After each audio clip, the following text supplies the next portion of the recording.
Okay, so last time we finished up chapter 4, um, and we're off now to chapter 6. Again, we're not going to do chapter 5, which is nuclear chemistry, so we're skipping that chapter completely, so we won't do it. So we're off to 6. This should be, again, chapter 2, exam 2 material here we're starting. So we're going to talk about chemical bonding in this chapter. We're also going to talk about nomenclature, which is naming things, and let's go talking, I suppose. There. So we're actually going to start with nomenclature, I think. And nomenclature is just a fancy word for how you name everything. And we're going to talk about different ways to name different types of compounds. And there's really sort of two types of compounds that we're going to talk about with bonding, and also two types of compounds really that we're going to talk about with naming. And that is, for example, we have an ionic compound. And when we have an ionic compound, that is always a metal and a non-metal coming together. So the deal with that is we talked about those periodic trends the other day. And based on those periodic trends, not metals are pretty much the ones that have all those trends that they want to give away their electrons. And non-metals have pretty much all the opposite trends of they would like to keep their electrons and take other people's electrons. So when these two guys get together, we do get a transfer of electrons that occurs. And the result of that is we actually make ions. So we make a cation from the metal, which is a positively charged ion. We make a anion from the nonmetal, which is a negatively charged ion. And in an ionic compound and an ionic bond, there's absolutely no sharing of electrons happening. It is what is referred to as the electrostatic attraction, also a fancy word for opposites attract, basically. So the positive ion and negative ion are attracted to each other, and that is really what holds an ionic compound together through an ionic bond, is that sort of mutual attraction of the positive charge and the negative charge. Once again, important to remember, especially when we talk about bonding as well, that there is no sharing of electrons there in that type of compound. And that is different than a second type of sort of bonding and compound, which is sometimes referred to as a covalent bond, a covalent compound, or a molecular compound, sometimes referred to. And the difference here is also kind of what's involved. And this is typically two nonmetals together. So two nonmetals coming together. And it really does also go back to our periodic trends we were talking about. All the nonmetals, if you look on the periodic table, are essentially all sitting in the same spot, which means that they all have really the same sort of periodic trends. They all basically want to hang on to their electrons. They all want to basically take other people's electrons. So when these two nonmetals come together, the best that they could sort of agree upon is we will not give away our electrons, but we will be okay sharing our electrons. So in a covalent bond between two nonmetals, that is where we get sharing of electrons that occur. As we'll talk about a little later on in this chapter, it could be equal sharing of those electrons, or it can be unequal sharing of those electrons. But the sort of hallmark of a covalent bond is some type of sharing is basically happening. And much like in an ionic bond where the positive and negative attraction with no sharing of electrons are happening, that keeps it together. That sharing of electrons is pretty much what keeps that bond together between the two atoms. Now, depending on whether it is an ionic compound or a molecular compound that has covalent bonds, in terms of the naming aspect of it, we do name them differently depending on sort of what's going on and what type of compound that it is.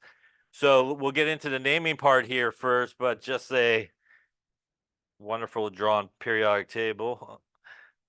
There are certain elements that when they do make a charge, they do have sort of fixed charges. And when we look at the periodic table, everybody in group 1 pretty much will have a +1 charge. Everybody in group 2 will pretty much have a +2 charge. We kind of skip over there the transition metal region and go to kind of group 3 where boron is.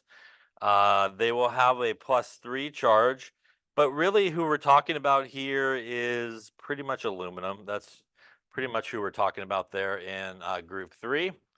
Group 4, we really don't worry too much about because this is sort of where the staircase is kind of coming down. Group 5, group 6, group 7. And when we're talking about 5, 6, and 7, we're actually talking about non-metals. So these again are the ones that are above the staircase. So we're talking about everybody, in this case, above the staircase. Group 5 typically will make a -3 charge. Group 6 a -2 charge, and group 7 a -1 charge there. So it's kind of like a 1, 2, 3 skip, 3, 2, 1 going backwards. And again, we're talking about non-metals here with the negative charges. As we talked about, that is who basically makes a negative charge, are non-metals. Because also below the staircase, you have some metals basically hanging out there on the periodic table. So again, above the staircase there as well. The transition metals, which are here in the middle, for the most part, the transition metals have the ability to make a variable type of positive charge. Because they're metals, they will lose electrons. They will make a positive charge, but they can make a variable type positive charge, like copper can be +1 or +2, depending on the situation. Iron could be like +2, +3, also depending on the situation. So they typically don't have fixed charges. With that being said, there is actually, though, 3 exceptions to that are transition metals and do have fixed charges. And that is, I'll just write it here, zinc, cadmium, and then hang a left there to silver, kind of like this backwards L situation. And although these 3 here are transition metals, when they do form a charge, they actually do have fixed charges. Zinc and cadmium will both be +2, and silver will be +1. So pretty much those are the 3 transition metals that actually have fixed charges. Everybody else in the transition metal region, which roughly sketched is here, also down in this area as well, which again are not transition metals, but are still metals, like where we have lead, bismuth, and all those guys kind of right around here, tin. They have the ability to also make a variable type of charge. So kind of everybody in that greenish area, my badly drawn periodic table, has the ability there to really kind of make multiple types of positive charges. Also a reminder that, as we talked about, everybody on the periodic table does not have a charge when it is by themselves and uncombined. It is really only when kind of like the metal and non-metals get together, that's where we're going to get those transfer of electrons, and that's when they're going to actually make charges. Any questions on that there? So when we talk about naming, there are certain things that we really don't use sort of the formal name for, and you should use more of the common name for it. Here's a couple of examples of that. And really, I would say probably these 3 are the ones that you should know. H2O is water, and that's the name that you should use for it. It is not a trick question. Yeah, it is not trying to trick you. You should put water and move on with your life there on the quiz or exam, I suppose. It is not dihydrogen monoxide, because nobody wants a refreshing glass of dihydrogen monoxide. It doesn't sound refreshing at all, even though that is kind of maybe the formal name there of water. So you do not want that. This is NH3, which is ammonia. Ammonia is a weak base. CH4, which we will see again when we get into organic, that is the simplest organic compound you could have, 1 carbon, 4 hydrogens. It is pretty much what comes out of the gas vent there when you light a Bunsen burner. And I would say, oddly, even though this is table salt, most people still refer to it by its formal name of sodium chloride, sodium NaCl, and then we have some table sugar there. So I would say for us, you definitely should roll with the common names for those 3 when we come across it. So let's talk about naming compounds. And as I mentioned before, we have our 2 types of compounds. We have our ionic compound, which again is our metal and non-metal. And that is going to create our opposite attraction there to hold it together. We have our 2 non-metals, which is our covalent bonding. And again, that is where we have our sharing of electrons. Now, when we look at ionic compounds, there are a couple of things that we want to think about when we kind of do an ionic compound and kind of put it together sort of correctly. But before we do that, let's talk about two types of ionic compounds, and that is type 1 and type 2. They are binary compounds, which just basically means they have two elements involved.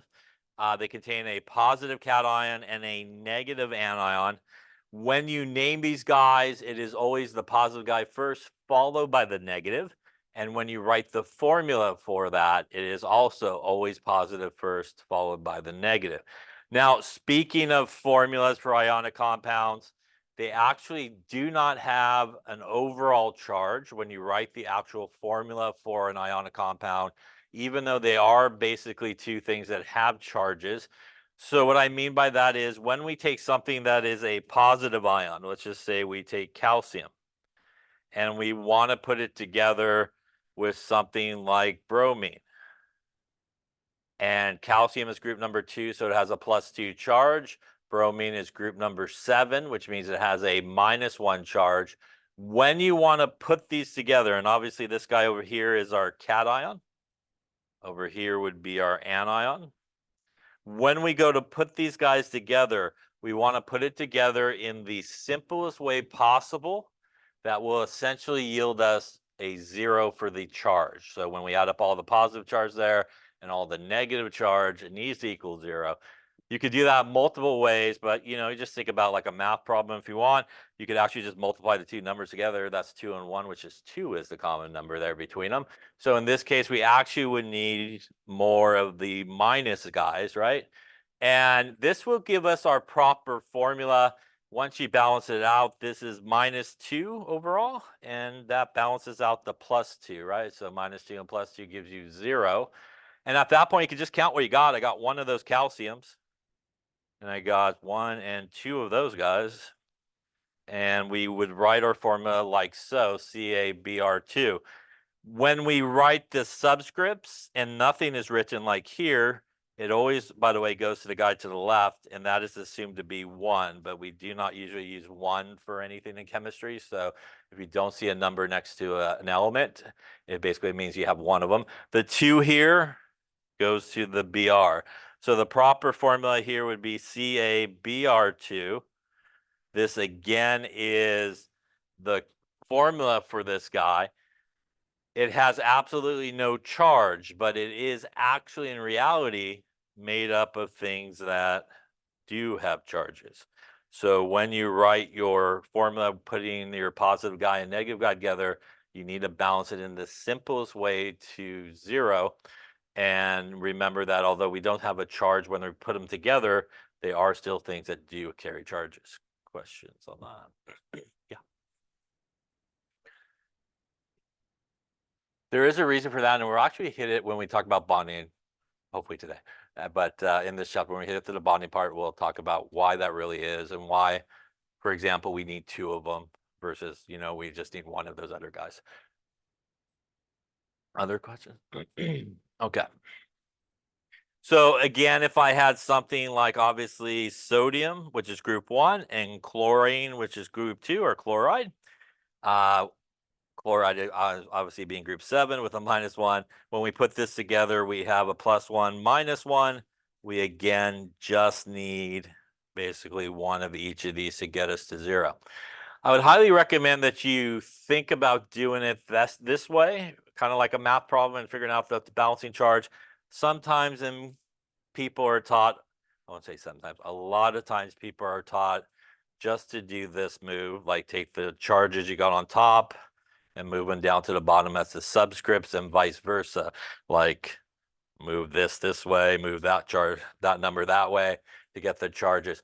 And it does work like 93% of the time. So if you're good with 93% of the time at working, blindly just kind of randomly doing it without thinking, you'll be okay. But it does not work all the time. So sometimes it's better just to kind of think about, balancing out the charge. And if it helps you to visually think about it, you can obviously write it out there and you could just balance out the charge. And like I just did there, all you have to do again is just count how many of each of those you got and put them together correctly. So again, I would say people are oftentimes taught that way, just kind of move those things up and down without really thinking about it, and you will get wrong answers sometimes, but it will work 90 some odd percent of the time. So I guess that's sort of good. I suppose we just want to blindly do that. Any questions on that? Yeah. So speaking of these guys, as I mentioned before, there are two types of ionic compounds. So when we talk about type 1 and type 2, we are talking about an ionic compound, which is our metal and non-metal. Type 1 compounds versus type 2 compounds, it all is really based on the actual metal is the difference between them. So when you have a type 1 compound, pretty much the metal has a fixed positive charge for the metal. And as I mentioned at the beginning there, that's going to be basically your group 1, your group 2, your group 3, your silver, your zinc, and your cadmium. So these are the guys here on the periodic table, metal-wise, that have a fixed positive charge. The difference between type 1 and type 2 is they're, again, still both ionic compounds. The difference, again, is the metal. So in a type 2, it is a variable positive charge on the metal. So basically, that is going to be your transition metals. And just to the right of those, under the staircase. So what I mean by that is obviously here, the transition metals are in the middle. But just to the right of transition metals, underneath the staircase, where I kind of pointed out earlier, where we have lead, tin, bismuth, all those guys over here, they're technically not transition metals, but they also have pretty much the same sort of ability of creating variable type of positive charges. So they're kind of grouped together in terms of the naming aspect of it as a type 2 sort of compound. Any questions on that? So as an example there, you can see chromium, it could be +2 or +3, depending on the situation, and copper +1, +2, depending on the situation. So let's talk then about ions. And let's just say we wanted to name just the ions by themselves. So not the ionic compound together, just the individual cation or anion.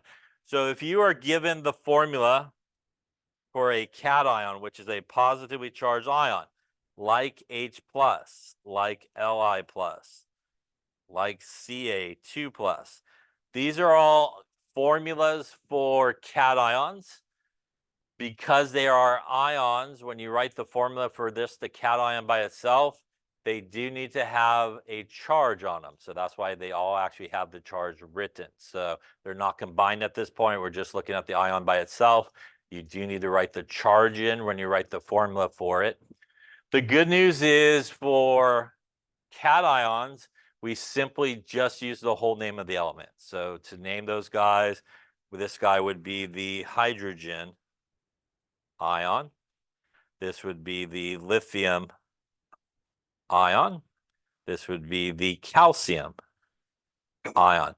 So anybody that is a positively charged ion, you essentially will use the whole name of the metal.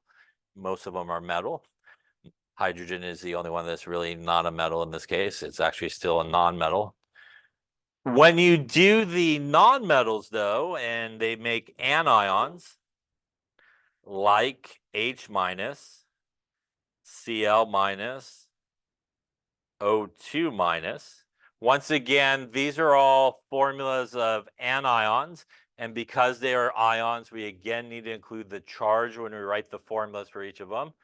What we do with the negative anions is we really we keep the first part of the name, if you will, or part of the name.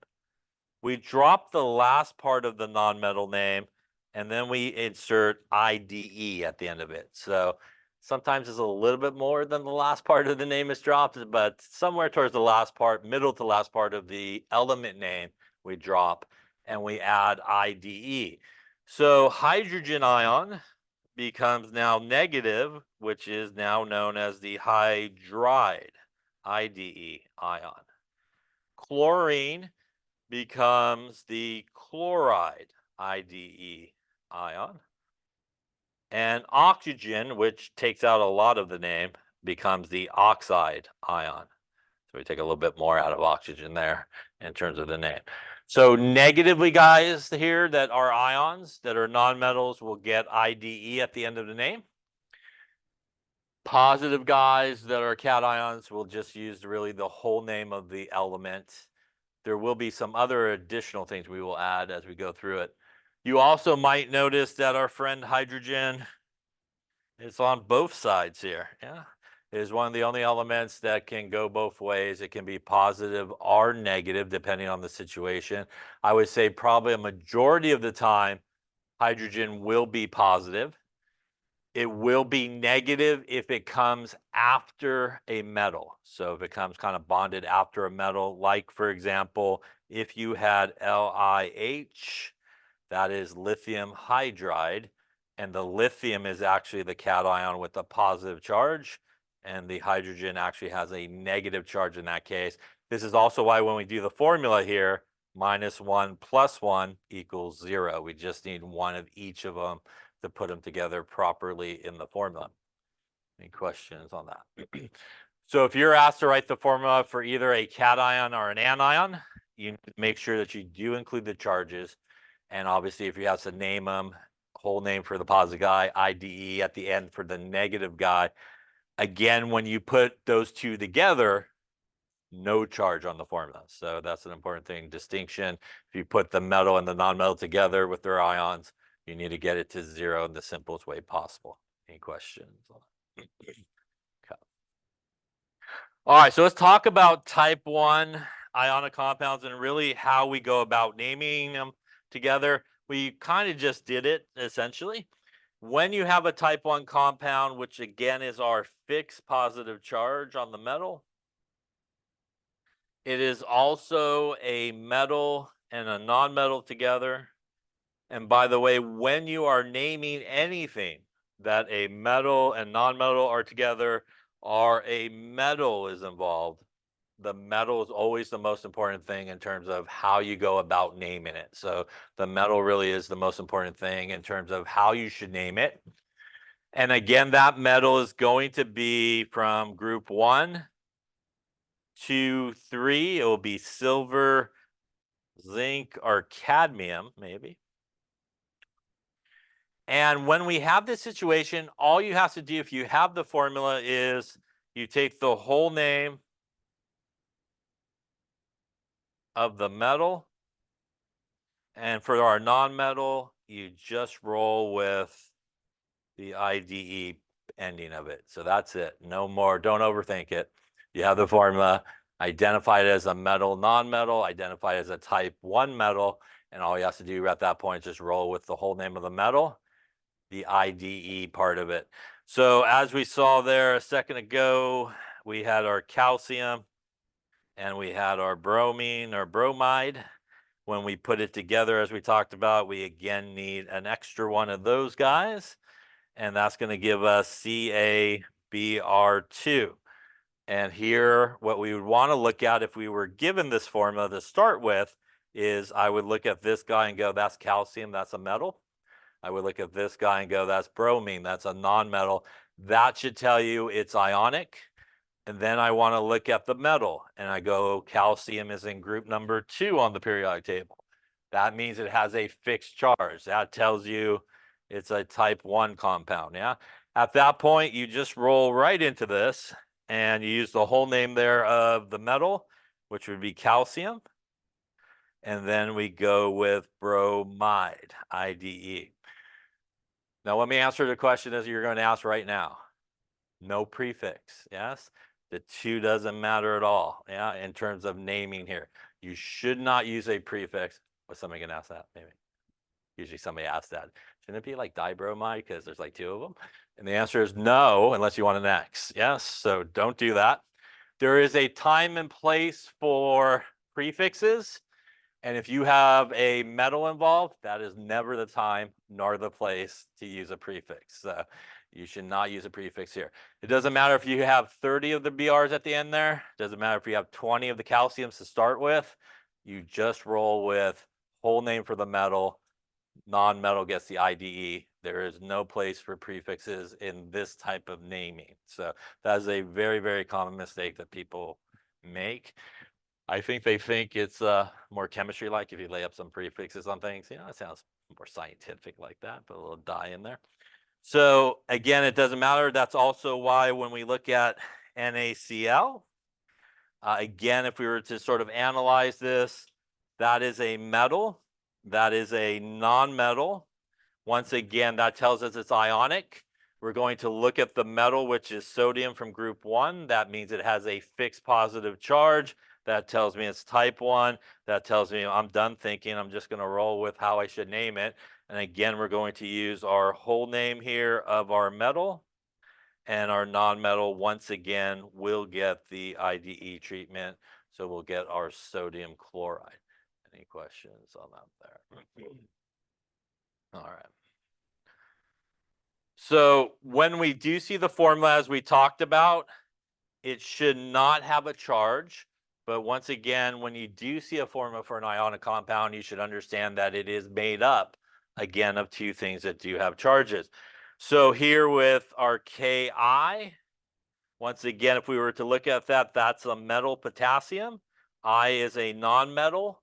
That tells me it's ionic. Metal always the most important one in this situation when it's involved. And K is in group 1, which tells me it has a fixed positive 1 charge, tells me it's a type 1 compound. At that point, that is all the information I need to name this. I'm going to go, obviously, like it says down there, potassium, whole name of the metal, and we're going to put the IDE there at the back end there of the iodine, and it becomes iodide. Once again, this is no charge on the compound when they are put together. But if you were asked to write the formula for the cation and the anion, which are the ions, you would write K plus for the cation would be the formula for the cation. And you should write I minus for our anion. And this, once again, is why we only need one of each of those, because plus 1 and minus 1 equals 0 in this case. Any questions on that there? All right. Well, why don't you try some, perhaps not the second one, because clearly I just did that one 4 times. So let me try to get rid of that one. Let me put some on here. Why don't we do something different? Let's do Li3N. Why don't you also give the formulas for these names, because you got to go both ways here. So why don't you try this? We'll use calcium. Let's use calcium oxide. Why don't you give the formula for aluminum sulfide? And why don't you do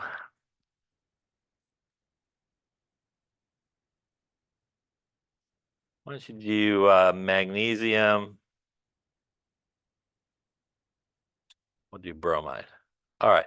So we're looking for proper names on the left there and proper formulas on the right. Take a few moments, see what you come up with.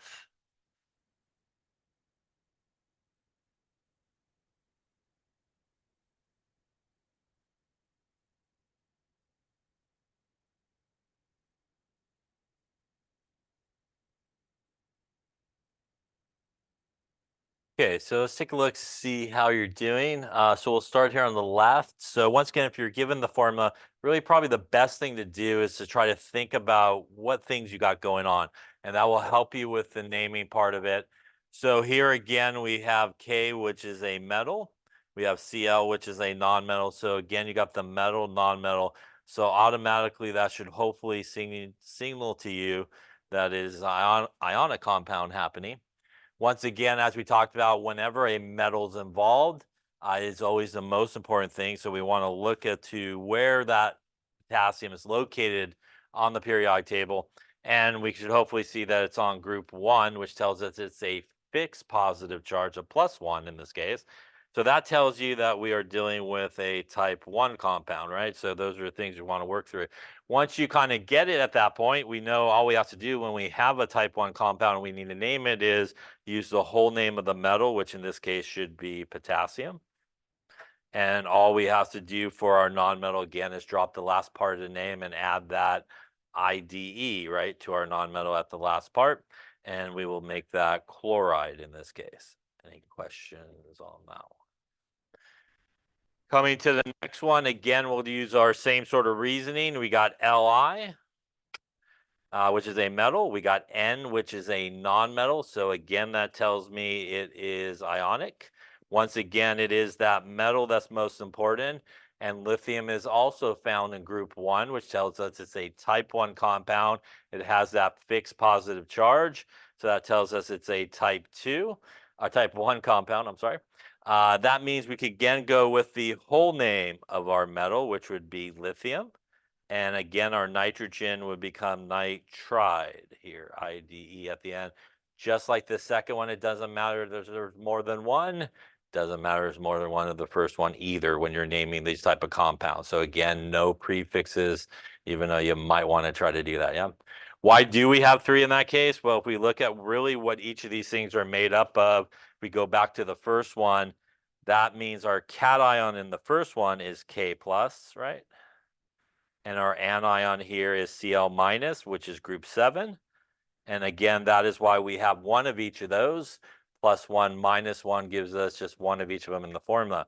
Here, though, our cation is Li+, right? And our anion is group 5, which has a -3. And that is, again, our cation here. That's our anion. And again, when we put this together, we need to get it to 0. So in this case, you could hopefully see 3 is the number we got to get to. So to get lithium to 3, I need 1, 2, and 3 of them basically to get it to +3 to balance out the -3 here. And at this point, all you have to do is count it, right? 1, 2, 3. That is why we have 3 there and only one of those, which is why we have 1 there. Question? It came from nitrogen, which is group number 5. So nonmetals, basically nitrogen and phosphorus for the most part, are going to be -3. So it's again +1, +2, +3, skip 4. And then at 5, you kind of go backwards, -3, -2, -1. Yeah. Other questions? Okay. All right. By the way, speaking of, if you were asked to write the formula of the cation, in this case of lithium, this again, what I wrote on the bottom is the correct one. This is not the correct formula. There is no such thing, yes? So when you're asked to write the formula for an ion, you should just take the one ion by itself and the appropriate charge that goes with it, not the subscripts and stuff like that. That 3 really means what we did down here. We have 3 of these individual Li pluses basically happening in this case, yeah? Other questions on that? Okay. So here, now that I scribbled all over it, we have Ba, which is a metal, and we have our friend hydrogen, which is actually a non-metal, right? So hydrogen is actually a non-metal. So again, that is ionic. Once again, it is the barium that's the most important thing. That is group number 2, which means it has a fixed positive charge of +2. That again checks the box for type 1. So we're ready to go at this point. We are going to go whole name of our metal, barium, and we're going to make this barium hydride in this case. And that is because the cation in this case, the positive guy, is barium from group 2, which means it has a +2. And then actually the anion in this case is actually hydrogen with a -1. And once again, when we put this together, +2 -1, we need one more of those guys to balance it out. And that is why the formula shows there are 2 hydrogens there, again, each at -1 to balance out the overall +2 charge of barium. Any questions on any of those there? All right, now that we have names and we want formulas, which you do need to be able to do, so how should we approach these? Well, we should really approach them kind of the same way. You want to really figure out what you got going on. So when I see calcium, I know that's a metal. Oxygen, which is oxide, is a nonmetal. So again, that's going to tell you it's ionic. In this case, we actually want to just think about the basic ions of each of those things, not putting it together or trying to do any of that first. We just want to figure out what the basic ions are. So calcium is group 2. So the basic cation that makes this up is calcium with a +2 charge.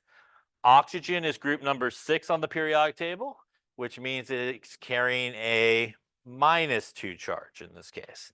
Now that we have the basic 2 units, the positive guy and the negative guy, our next goal is to put this together, right, that the charge equals 0. So in this case, since I have +2 and -2, if I add that together, I get 0, which means just like I got here, I just need one of each of those, right? Again, keep it super simple. Don't overcomplicate. Yes. So all you have to do is think about it that way. Any questions on that there?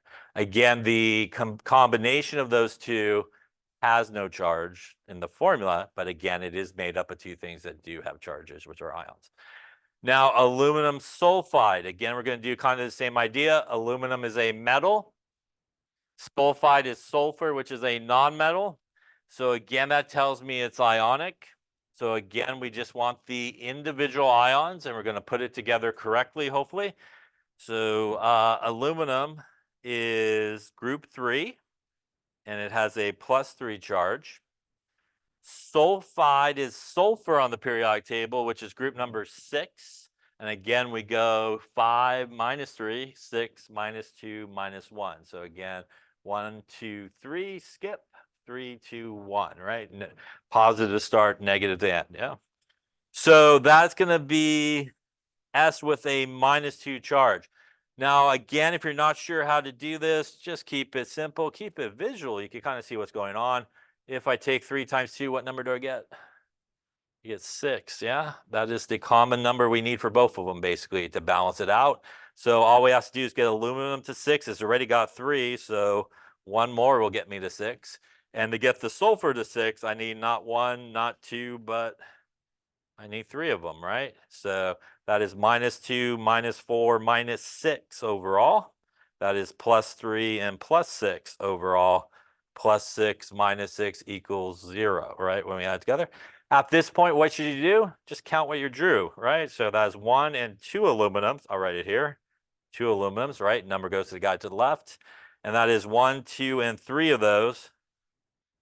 And there you go, yeah? So that is the formula at that point. Any questions on that there? Yeah.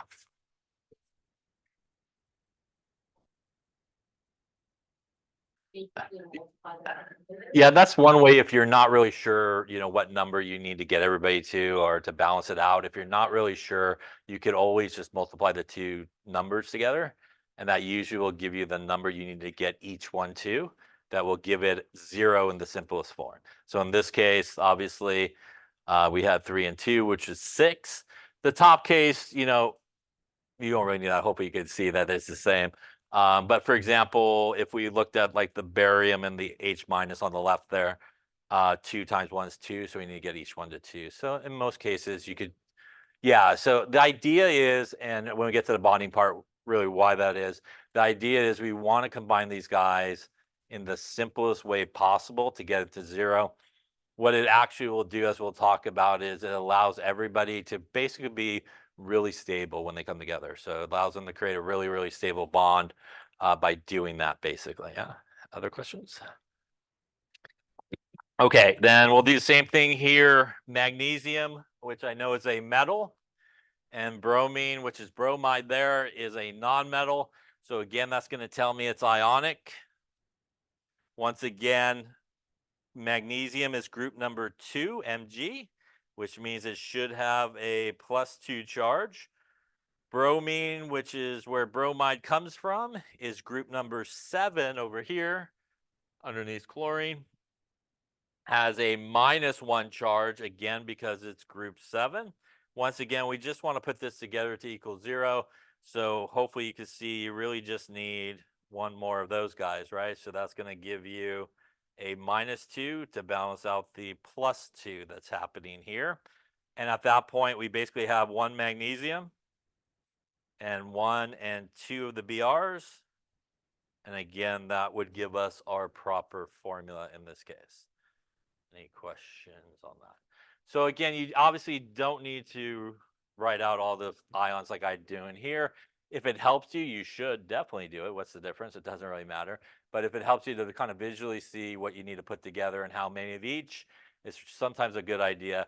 Again, like I said before, you could just, without thinking, just bring these numbers down. And in this case, you'd be okay. But again, there will be several cases where you will not be okay if you kind of just do that without thinking about it. Okay. Questions? Yeah.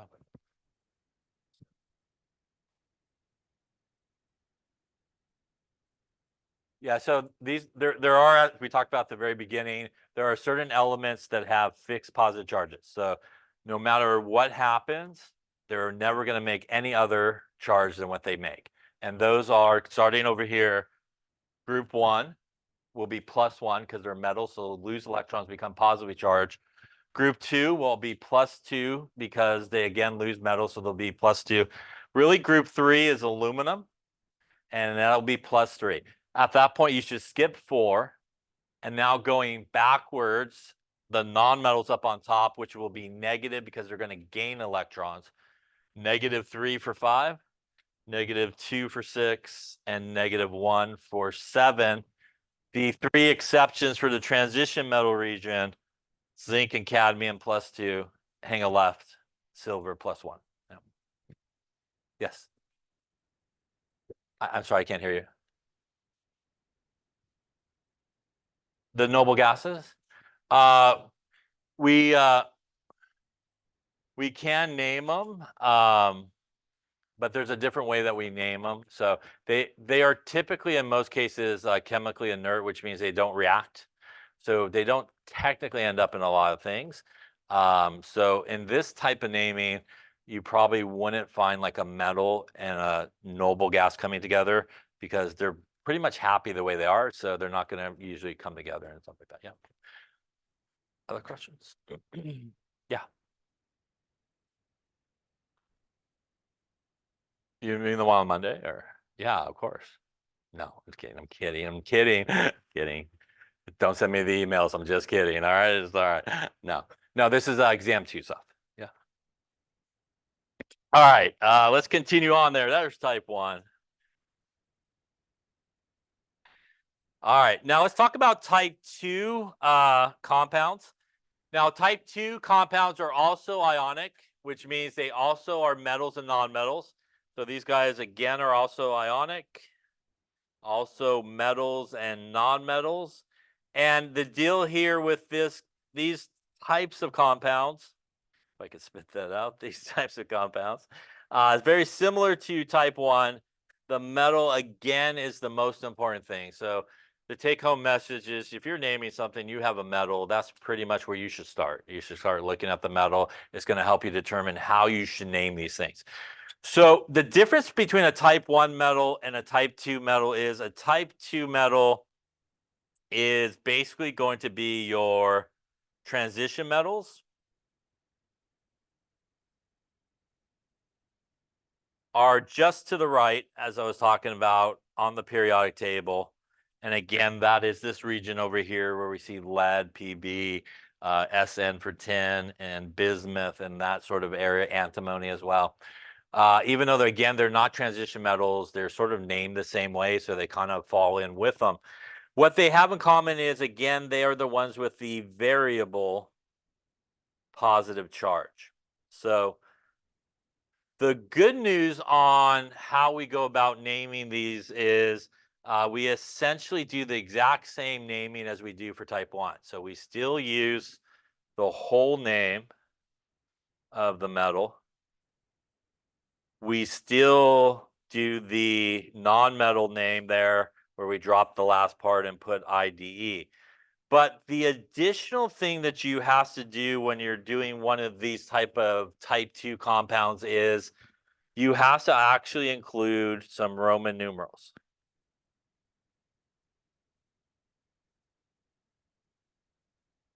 And the Roman numerals indicate the positive charge on the metal. So if you took one of those metals out by itself, just like one of them, not like the total charge, just one metal, what the positive charge is. So it is the positive charge on one of the metals, basically.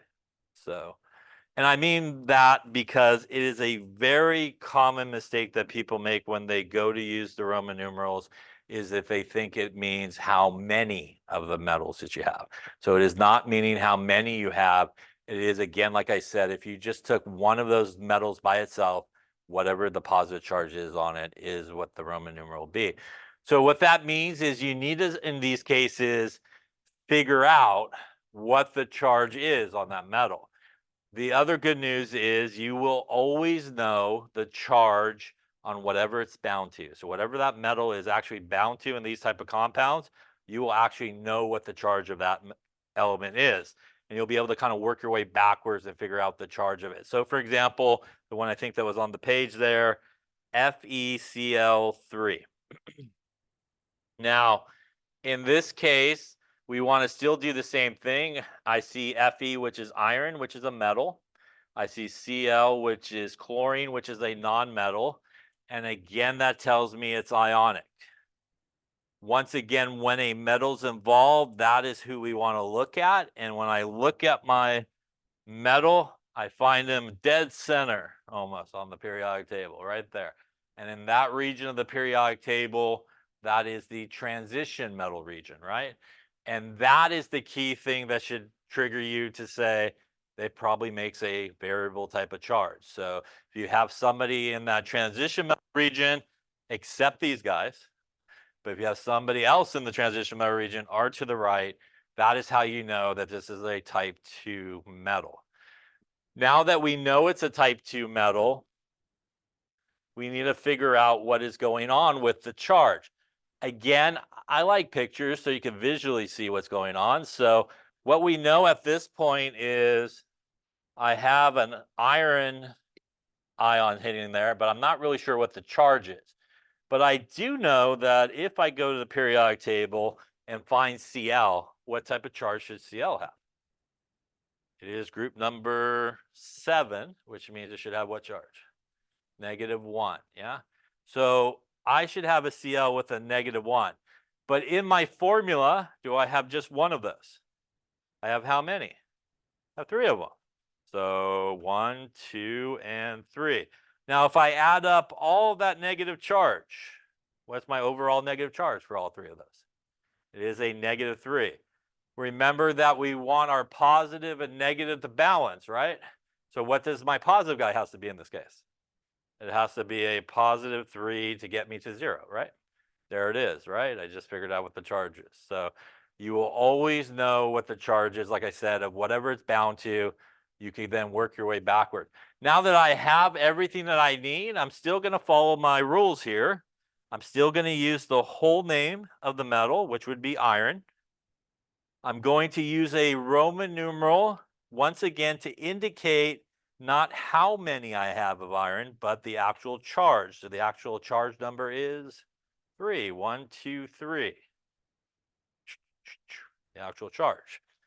Once again here, just like in type 1, it does not matter how many of those Cl's I have. I'm still just going to call it chloride.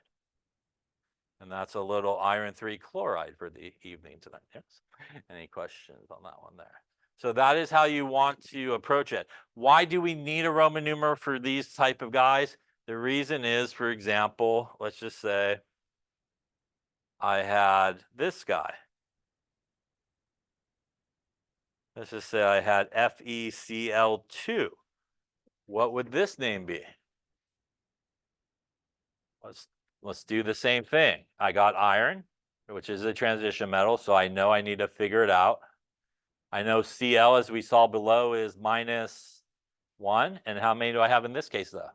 I only have 2 of them. That gives me a grand total of negative charge in this case of, which means my positive charge is +2 in this case. So that means that this name would be iron Roman numeral 2. for the charge. And again, chloride. Basically, naming is telling everybody, hey, in the first case, I'm doing the iron with a +3. In this case, I'm talking about iron that has a +2 charge. So that is why we need the Roman numerals, because iron can have a variable charge, and we want to know which one we're dealing with, right? We don't need those Roman numerals for something like sodium, because no matter who you hook up sodium with, it's +1 all day, yeah? And calcium, same thing, it's +2 all day, and that's like known. Same thing with this guy, it's +2 all day, +2 all day, and +1 all day. It doesn't really matter. And that's why we don't need the Roman numerals on those guys, because it's implied by the element that that's the only charge it can make. But if you have something in the transition metal region, it can make multiple types of charges, so you have to include it. Question on that. By the way, if you did have just the ion by itself, you would also include the Roman numeral. This would be the iron 2 ion. Yeah. So just kind of like what we did with the positive guys, you would, if it's one of those variable charges, include the Roman numeral. Again, we don't need to do that on the ones we saw previously, because it was like sodium, barium, and all those guys that had, fixed positive charges. Question on that there. All right. So let's take a look at one here. So give the name of this guy. PB is lead, by the way. It's right about there on the periodic table.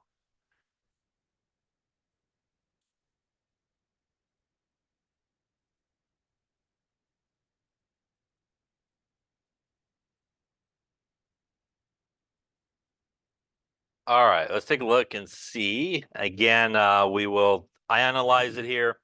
PB, which is lead, is a metal. Oxygen, which is O, is a nonmetal. So again, we know it's ionic. Once again, when a metal is involved, we want to look at the metal to decide how to do it. Location of the metal, number 82 there on the periodic table, is to the right of the transition metal, but underneath the staircase. So it falls as a type 2 because it can have multiple types of charges. So that tells us it's a type 2.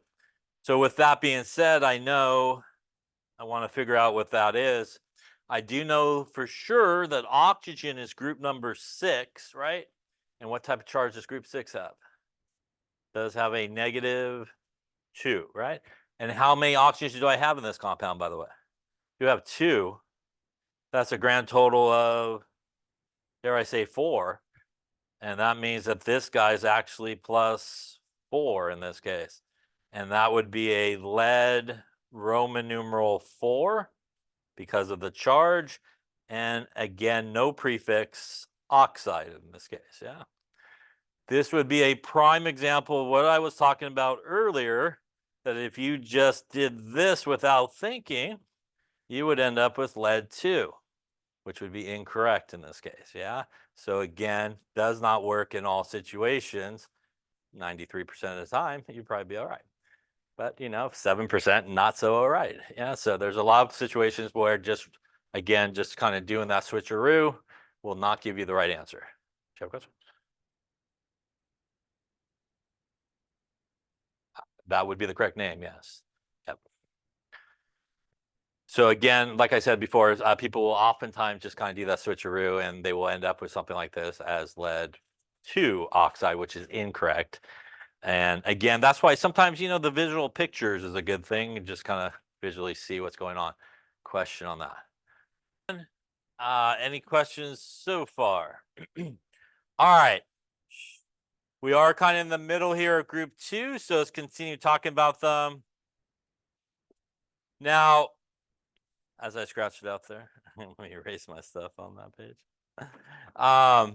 There is really an older system that's used sometimes to name these guys that have Roman numerals. We will not be using it, but sometimes, for example, you may see something like ferric chloride or ferrous chloride, and it's more of like the old school sort of name for the elements, and they use ic or us instead of Roman numerals. The ic is the one that has the higher positive charge.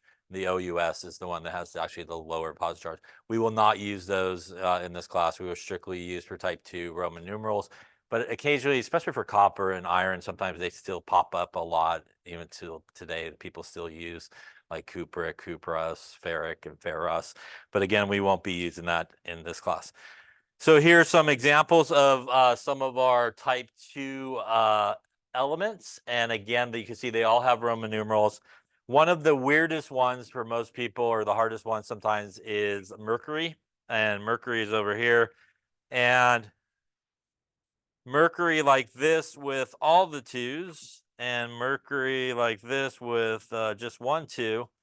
Oddly, the one that has the most 2's is actually mercury Roman numeral 1, while the one with only 1 2 is actually Roman numeral 2 there for mercury.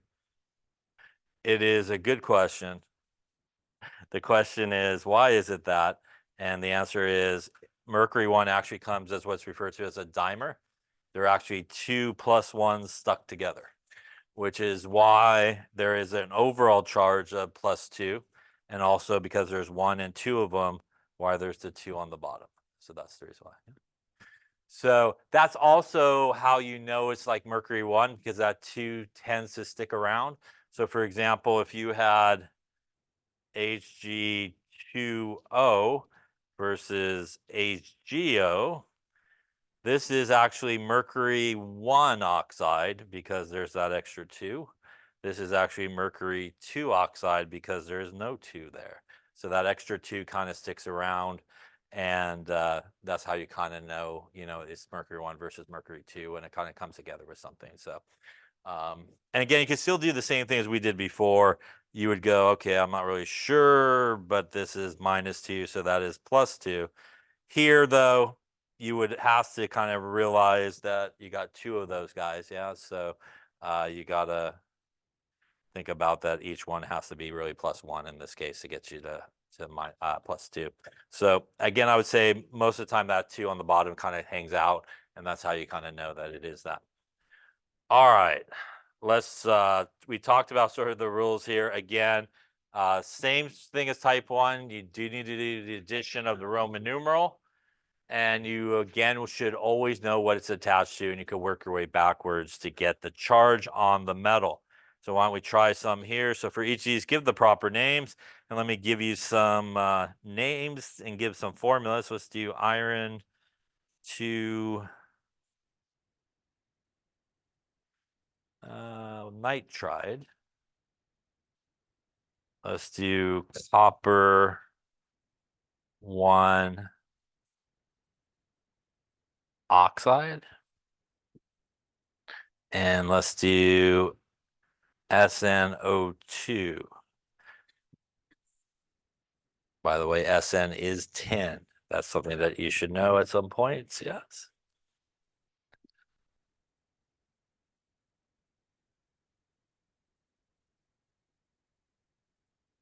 Actually, I just gave the formula, huh? No, I wasn't meant to do that. I was supposed to give you a name. That's all right. Give the name for that one as well. Why not? We'll do a bonus one there. I'm like, what doesn't look the same as all the others there on that side? I think it's the bottom one. All right, let's give a right one here, maybe. Let's go with nickel 4 chloride. We'll do that one on top. All right. There you go.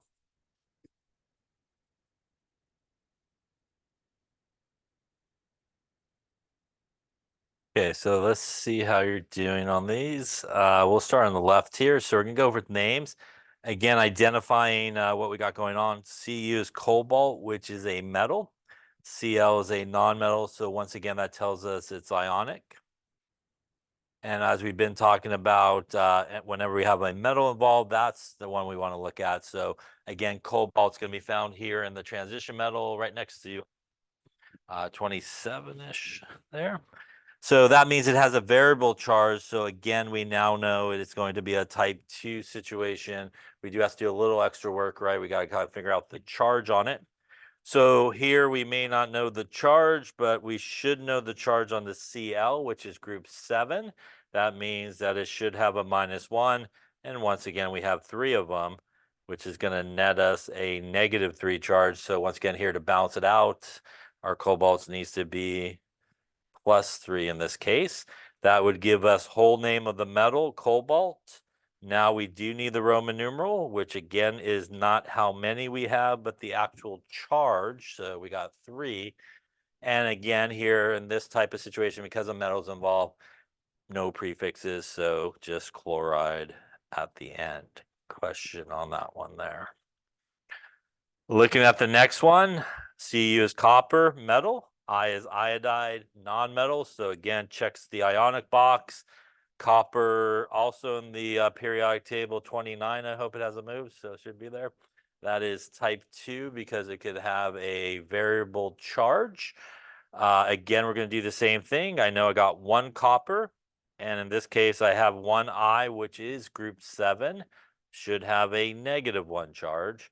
And that would tell me that my copper here should actually have a +1 charge in this case. And again, we would have copper Roman numeral 1 for the charge and iodide. Question on that one there. Sn is tin, which is a metal. Again, it's actually over here to the right of the transition metal regions underneath the staircase.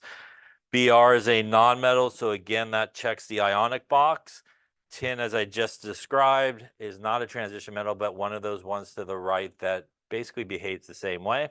That means it can have a variable charge, so again, that checks the type 2 box. Once again, just drawing it out maybe to make it simpler, we got Br, which is group 7, has a -1 charge. There are 4 of them. So again, if it helps you, just draw them all out, yeah? So and then count 1, 2, 3, and 4. That's a -4. That means since we only have one of these, we need a +4 happening on that guy. And that would get us 10 Roman numeral 4. And again, bromide doesn't matter how many we got going on there. Any questions on those there? Since I messed up and did that guy on the bottom, we'll do that one too, since we're naming here. Once again, that's still tin, and that is oxygen, which is a non-metal, checking our ionic box. Here again, tin having variable charge. So I know tin will have that. Oxygen here is group 6, which means it should have a -2 charge. And here we do have 2 of them.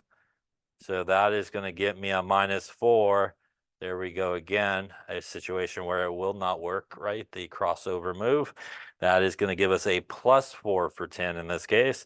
And that is going to be 10 Roman numeral 4 because of the charge. And this would be oxide. Any questions on any of those names, where any of that stuff came from? All right, then we got names and we want to do formulas. The good thing about this is it says nickel Roman numeral 4, which means what charge does the nickel have? It has a +4 charge. That's what the Roman numeral means. So you don't even have to figure out anything on that. It basically tells you what it is. The chloride is group 7, which means it has a -1 charge. Again, we need to get to 0, right? So we do need 4 of the Cl's there total to do that. And if you draw it out, it looks something like that. -4 +4 gives us, if we just count, I need 1 nickel and 1, 2, 3, 4 of those guys. Looks something like that, yeah? Any questions on that? Iron Roman numeral 2 means iron has +2 charge, as it's a metal. Nitride is nitrogen, which is obviously group number 5. That is a -3. In this case, again, the common number between 2 and 3 is 6, right? So that is the goal, to get everybody to 6. So to get nitrogen to 6, I just need 1 more, total of 2. For iron, we actually need a total of 3 of them. That's going to give me a +6 overall and a -6, which when we add them together gives us 0. To get the proper formula, I got 1, 2, 3 irons. So Fe with a 3 next to it, and 1 and 2 nitrogens, and then a 2, right? There we go in that case, yeah. Any questions on that there? Copper Roman numeral 1 means copper will have a +1 charge. Oxygen is group number 6, which has a -2 charge.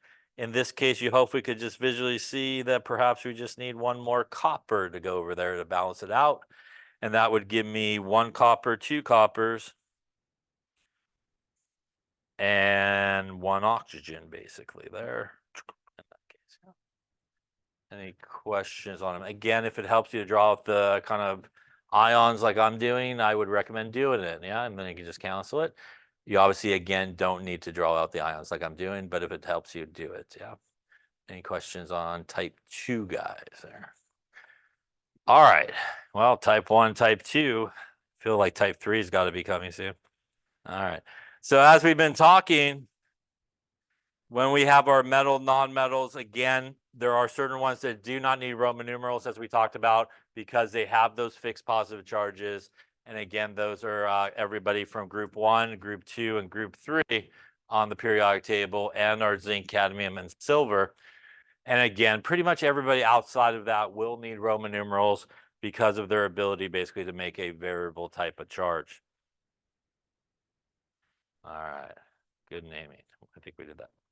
Here's a little decision tree to kind of help you decide which way you should go. Again, really it's that metal that you want to look at as to whether or not you need the Roman numeral or not. All right, type 3, I felt it coming here. And this is the place, the time that you've been waiting for. You should go free and have fun with prefixes here. Yes, this is the place that you should use prefixes. So prefixes are actually used here with type 3. Type 3 is actually a different type of compound. It's a covalently bonded compound, sometimes referred to as a molecular compound. It is a compound that's actually sharing electrons, and it's usually between 2 nonmetals. So again, everything that we've been talking about with type 1 and type 2, those are again ionic compounds, and they are again involving ions. These are non-bonding guys that are going to be sharing electrons, are a non-metal that will be sharing electrons, and there are no ions involved. The good news is type 3 is like the simplest ones to name. The bad news is they're also the ones that people screw up on the most because they don't think it's that easy. So it actually is probably the simplest ones that you could name, and probably even the simplest ones that you could write a formula for if you have a name. But again, sometimes people mess it up thinking it's got to be maybe more difficult than it is. So with type 3 compounds, it only contains nonmetals, and pretty much the way we name it is we actually will use a prefix, if necessary, on the first name, and we'll use the whole element name. And we will use a prefix on the second name, and we will do the second name like we've been doing. We'll kind of take the nonmetal part, and we'll put the IDE at the end. So we kind of go prefix, if needed, on the first name, and prefix on the second name there, our element that's present. What are our prefixes? Well, we have mono, which is 1, right? We have di, which is 2. We have tri, which is 3. We have tetra, which is 4. We have penta, which is 5. We have hexa, which is 6. We got a little hepta, which is 7. Got a little octa, which is 8. Maybe a little nona, which is 9. And maybe a little deca, which is 10. Maybe I'm making it up. I don't know. That seems right, I think. So these are the prefixes that we use. And there are a few rules that we want to follow when we're doing this. And the first rule is pretty much this. We actually do not use mono in the first name.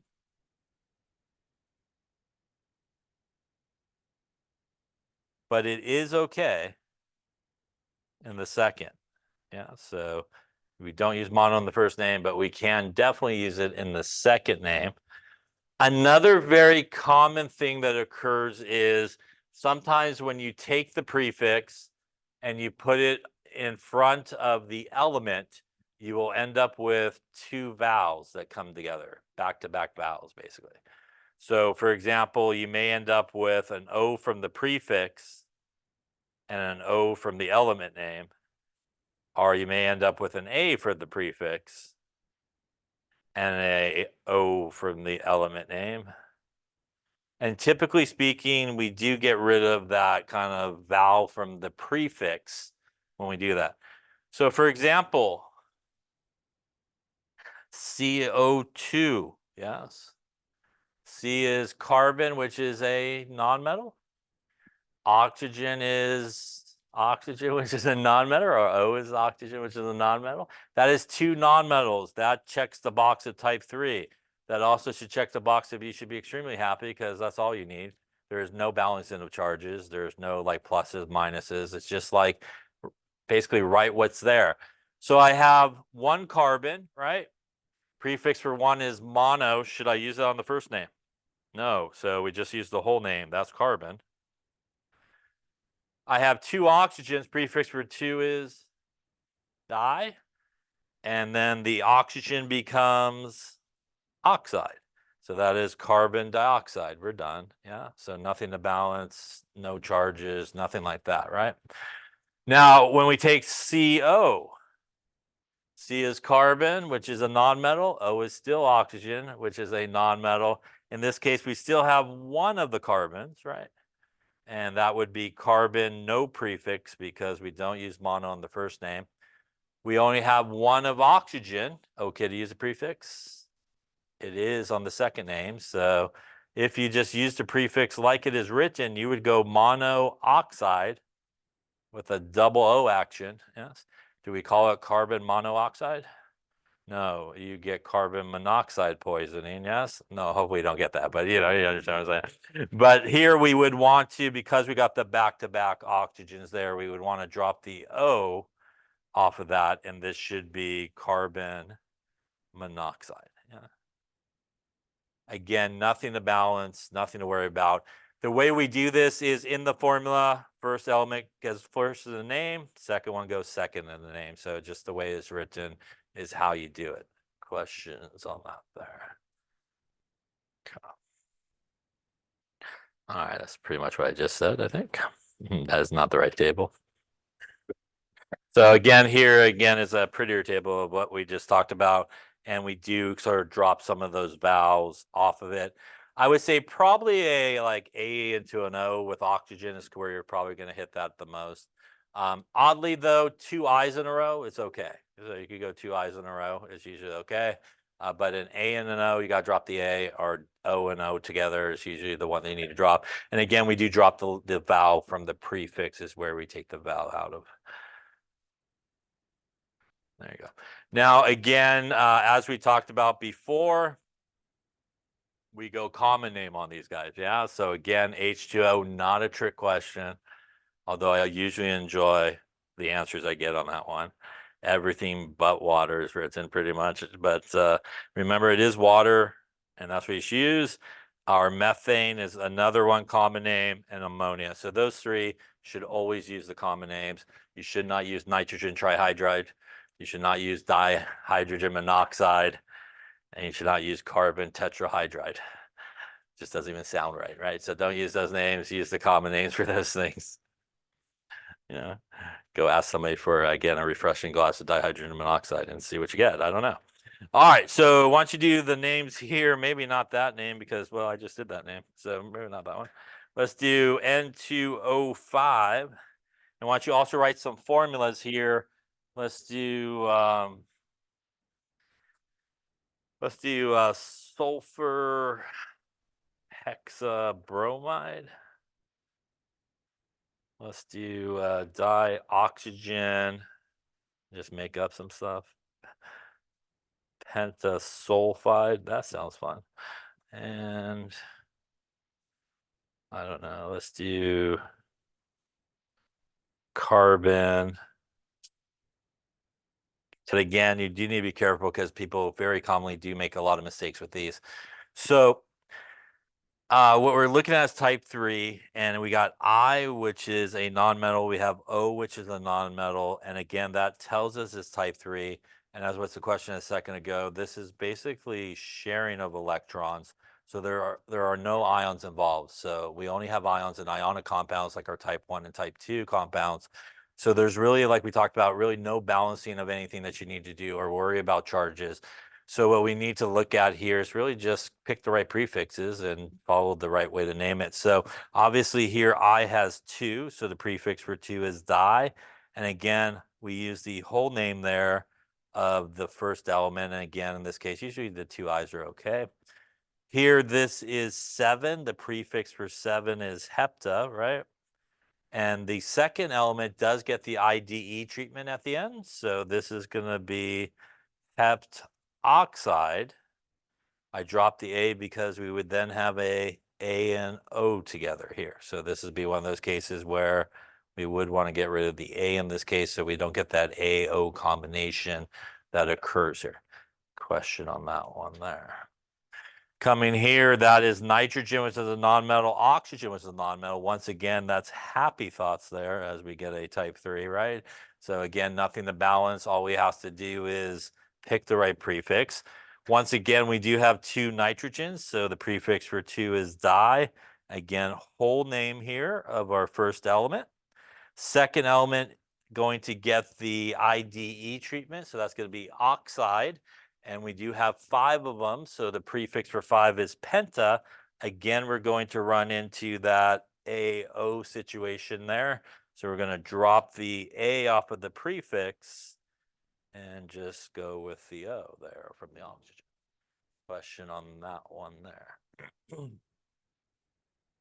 PCl3, P is phosphorus, which is a nonmetal. Cl is chlorine, which is a nonmetal. And again, that tells us type 3. Once again, we have 1 phosphorus. Prefix for 1 is mono. Should I use it on the first name? I should not. So we're just going to use the whole name, which is phosphorus, spelled some way. And we have Cl, which will get the IDE at the end of it. And we have 3 of them. So the prefix for 3 is tri. So that's a little trichloride action happening there. That's a little phosphorus trichloride. Any questions on any of those names? So again, nice thing about these, like I've been saying, you don't have to balance, no charges, just simply pick the right prefix. Probably the quickest things that you should ever do is what you have on the right-hand side. And what we want to look at when we look at these guys on the right-hand side is I see a prefix. So that automatically tells me we know at this point, since I yelled at you 3 times, that the prefixes only go here, right? So it has to be a type 3 situation, right? So at that point, you don't have to do anything else other than write basically what it says. So I see sulfur with no prefix, which tells me how many do I have? I have 1, so I put an S. I see hexa, which is the prefix for 6. And I got bromide, which is Br, and I put a 6 next to it, and I'm done. Yeah. So like in a matter of like 2 seconds, you should pretty much knock through these things, right? So dioxygen pentoxide, pentasulfide. Again, we see some prefixes, which tells us, again, it's type 3. So di is how many? And oxygen is O. Yeah. So O2, right? Penta is 5. Sulfur is S. So you just need to put the numbers on the correct side, right? Which is always obviously to the right of the element. Is C with no prefix, means that we have 1 of them. And tetra is 4, which means we have 4 of those chlorides, and we get CCl4. Yeah. So a review of the 3 types of naming. Again, type 1 is ionic compounds, which again is fixed charge on the metal, and that is the important thing that you want to look at. So again, we go whole name, IDE on the last part of the name for the nonmetal. No need for a Roman numeral, as we've been talking about, since it does have a fixed positive charge. Type 2, again, also ionic, which means we have transfer of electrons and we have ions. Again, when we've been talking about metals are the most important thing. And that is the guys that have transition metals, which have variable positive charges. So remember, the additional thing that you need to do is use a Roman numeral, which does indicate the charge on the metal. Type 3 that we just did, again, that is the place where we do prefixes. And again, we just want to pick the proper prefix. There are no charges, there are no ions in these type of compounds, again, because they are sharing electrons. Any questions on those type of 3 naming? All right, the last type of naming we're going to talk about are compounds that contain polyatomic ions. And polyatomic ions are groupings of nonmetals together. So they're oddly type of compounds. They're odd things which are ions, but they are actually things that share electrons. So they are covalently bonded. They are actually sharing electrons. But the way that they share electrons, they actually end up with an overall charge, which actually makes them ions. So it's kind of an interesting thing in terms of what you got going on. So this is an example of a polyatomic ion, which is NH4NO3. We actually have two polyatomic ions in this particular compound here. And over here, this polyatomic ion is actually NH4 plus 1. It actually has 4 hydrogens and 1 nitrogen. That entire thing actually has a +1 charge. As I was mentioning a second ago, as we'll talk about when we talk about bonding, these guys are actually sharing electrons. And overall, because of the way they are sharing electrons and who they're sharing it with, it actually does end up with a charge. So we do treat them like ions, even though really internally they are covalently bonded and actually sharing electrons. This is nitrate over here, which is also a polyatomic ion.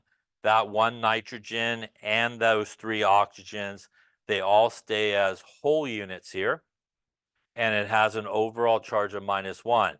Also, if you were to sort of draw what that looks like, they are sharing electrons. It looks something like this.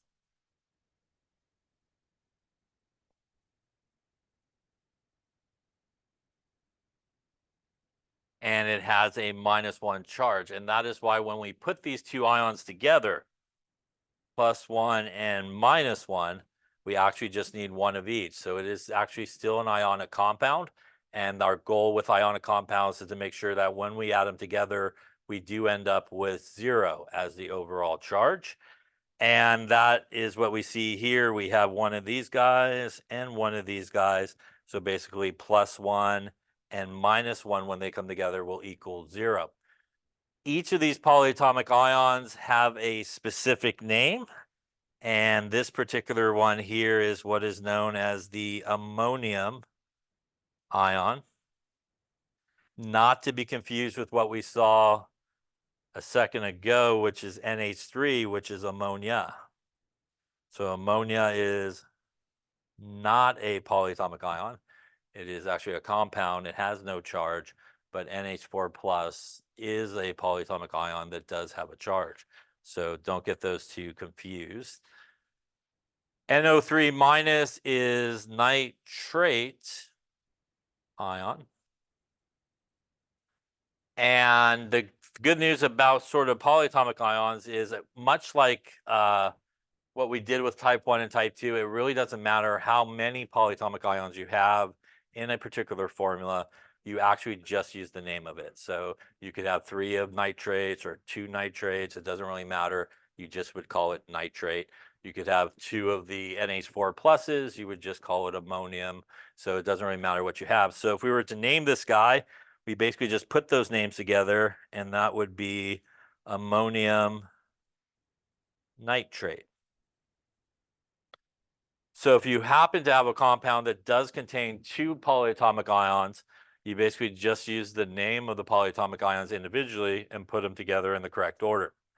With that being said, probably what we see here, which is NH4 plus, is probably the only, one of the few, I won't say only, but it's one of the few positive polyatomic ions that you will come across, which means probably 99% of the time, you will basically come across a polyatomic ion that's hooked up with a metal. So you'll have a metal and a polyatomic ion, probably 99% of the time is what you're going to do. The good news about that is you basically will just default back to your type 1 or type 2. So most of the time you will probably have a metal, which is going to be your positive guy, and one of these polyatomic ions, which will be your negative guy. So for example, if we took Fe NO3 and we wanted to name this, we would kind of take the same approach. We see that we have a metal, and you will eventually know what this is, which is NO3 minus, which we just saw there, which is nitrate, which is our polyatomic ion. And basically, when you see this, and as we talked about before, whenever a metal is involved, that is the most important thing to look at, right? And that metal of iron is a type 1 or type 2 compound. It is a type 2, which means we do need a Roman numeral for it, right? And that's just like we did when we did our type 1. So we would do the same thing. You would take the iron and go, I'm not sure what it is. You would go, I have NO3 minus, which is nitrate. How many NO3 minuses do I have? I have 3 of them. And a reminder that, again, in each of these cases, those guys stay together because they are covalently bonded. That means overall charge, -1, -2, and -3, 1 for each of them. That would tell us, in this case, that the iron needs to have what type of charge? +3.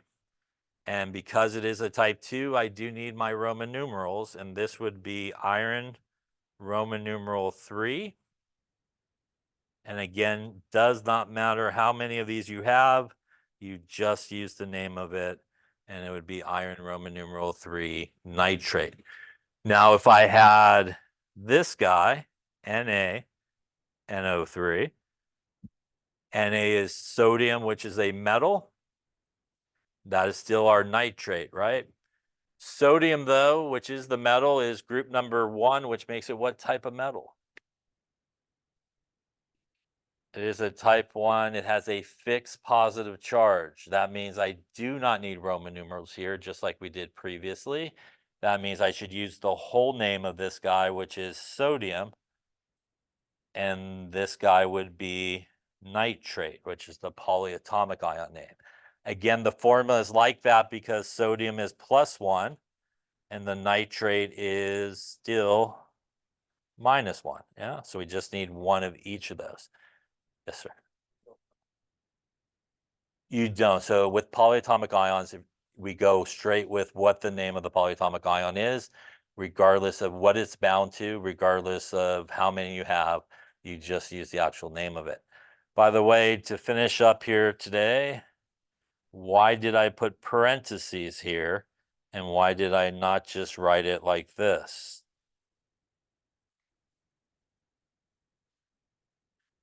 The last one I wrote implies how many oxygens do I have? 33, which is definitely not the case, right?